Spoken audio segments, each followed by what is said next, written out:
Day 9 of the Diddy trial, the assistant is on day 2, and he jumped right back on the stand as he testified yesterday. Now make sure if you missed the part 1 of his testimony, check out the previous video. Now today he admitted that he witnessed Cassie and Diddy getting into a violent incident in 2015. It happened on Diddy's private jet. He testified he heard glass break, and when he looked back, he saw Combs standing over Cassie, who was laying on her back with her legs extended up, as if she was trying to create space between the two. Combs was holding up whiskey rocks with a glass in his hand. He said he immediately looked away, and a few seconds later he heard Cassie scream, "Isn't anybody seeing this?"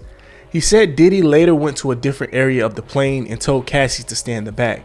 Some of the staff, including security and management, were on the plane, but nobody went to check on Cassie, he testified. He talked about another time when he's seen Cassie with injuries. He says Diddy called him on the intercom system to report to his bedroom.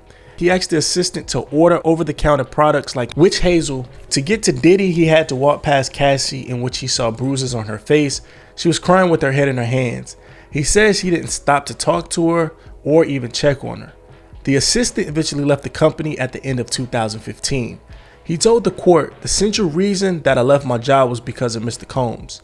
The assistant said he was not comfortable or aligned with physical behavior that had been going on and he's seen over the past couple of months. He also admitted that Diddy threw real green apples at one of his girlfriends at the time. He said Diddy was very angry and was throwing apples hard. The reason he didn't intervene, quote, because he was a young guy trying to make it in the entertainment industry. He also considered Diddy a good businessman, and working with him, whether you were close to him or not, he was extremely infectious, a vibration that you could really feel his excitement. In court, Diddy smiled when his ex-assistant mentioned birthday messages. During the court testimony, the assistant Kaplan often looked over to Diddy and the two smiled at each other. He also said that he took special care of the cleanup of hotel rooms after Diddy left them because of the distrust of hotel staff. He was concerned that the hotel staff would try to sell content from Diddy's hotel rooms and could hurt Diddy's reputation, adding that people always want a payday. He also said that Diddy outsourced his security company. He says the only security personnel he saw were firearms with the new guards, and he never saw Diddy with a weapon. He confirmed that he reached out to Diddy since he stopped working for him. He sent Combs a message in November of 2018 after Kim Porter, the mother of Combs' children, passed. He said, "Love you" in part. He said, "I was heartbroken for him." Another time he reached out to Combs to invite him to his wedding. He did not hear back, he said. The assistant acknowledged that he still had respect for Diddy as he testified at the criminal trial, describing their relationship as a complicated relationship. He also confirmed that the abuse he witnessed was offensive, saying that it shook him tremendously. When the ex-assistant left the stand in the courtroom, he nodded to Combs' direction, and Diddy nodded back. Hey guys, so I just want to say, man, I've been seeing all the love and support, and I just want to say thank you so much, man. People have been hitting me up the past week, just checking in, and even today, and it really means a lot to me, man. You guys are the best. I love y'all. This is a stressful situation. I'm glad it's behind me, and yeah, I love y'all, man. Big love. Go stream Neverland. Then Kid Cudi walked in.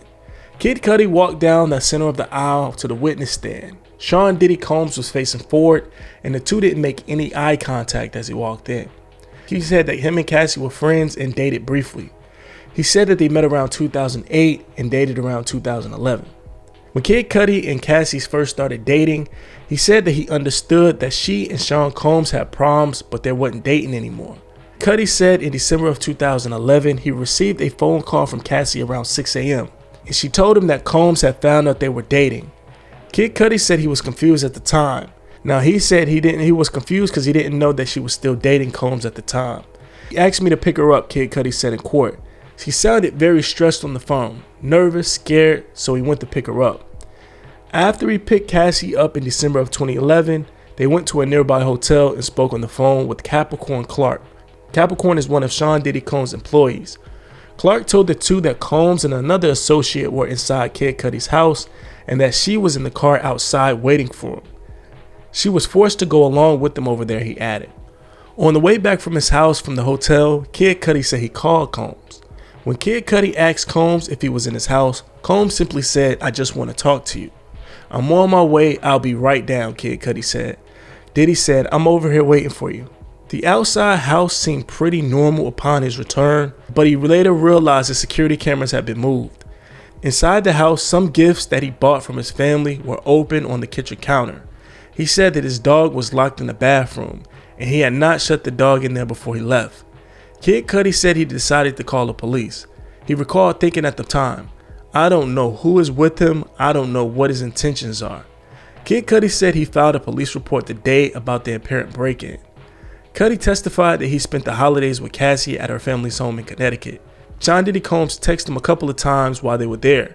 "I guess he was in the dark about things and wanted to talk, but at that point, post break-in, I didn't want to talk," Kid Cudi testified. "You broke into my house, you messed with my dog, I don't want to talk to you," he said. One morning on January of 2012, Kid Cudi said his dog watcher called him from his home to tell him that his car was on fire. He said that he was at an ex-girlfriend's sister's house about 45 minutes away from the location. His friend sent him photos of his damaged car in the driveway before he got there. On the witness stand, Kid Cudi described the photo as the damage of a Molotov cocktail in my Porsche. "It looks like the top of my Porsche was cut open and there was a Molotov cocktail put in it." Kid Cudi said his Porsche could not be salvaged after the damage following the fire. He said law enforcement found the cocktail in the driver's seat, but once he arrived at his home, it was just kind of burnt up on the ground in the Porsche. When asked his reaction to the incident, Kid Cudi deadpan responded like, "What the F?" He reached out to Sean Diddy Combs after the car fire and finally told him that we needed to meet up to talk. He had been wanting to talk to me, so after the fire, I was like, "Let's get to the bottom of this. This is getting out of hand. I need to talk to him." He said when he first walked into the meeting, Diddy was there alone. Sean Diddy Combs was standing there staring out the window with his hands behind his back, like a Marvel supervillain. He said we discussed pretty much the whole story about how me and Cassie first started to date and what it was and how it ended. He told Combs that he had taken Cassie's word when she told him that her and Diddy were over. He described Diddy's calm demeanor during the meeting as off-putting. When Cassie arrived at the meeting, she explained that they just fell in love and things happened. When Kid Cudi asked Combs about the car, he responded, "I don't know what you're talking about." Kid Cudi and Combs ran into each other again at a Soho house in 2015. Combs was there with his daughter. He pulled Kid Cudi to the side and apologized. He said, "Man, I just want to apologize for everything and all that BS." Kid Cudi testified that he found peace with the situation with Combs after that. "That was the last thing I was expecting to get from him." On cross-examination, Kid Cudi confirmed that DNA was collected from his vehicle after it was damaged in that fire. Defense attorney Brian Steele asked Kid Cudi if he was aware that the DNA results came back and it was from a woman. Kid Cudi said he didn't hear any follow-ups from authorities about the results. Next up was a hotel manager from a hotel in Beverly Hills. The notes on Diddy's accounts was, "Please monitor outside his room, down the hall to spray air freshener. Always spills candle wax on everything and uses excessive amounts of oil. Place the room out of order upon departure for deep cleaning. Please authorize an extra $1,000 when guest stays with us to cover any room damages." They sent the jury home, so they will not be reporting back to court until the 24th of May, which is in the next couple of days. So make sure you subscribe. It's getting heated up about this. What do you guys think about this? Let me know in the comments below. I will catch you in the next video. Adi signing out.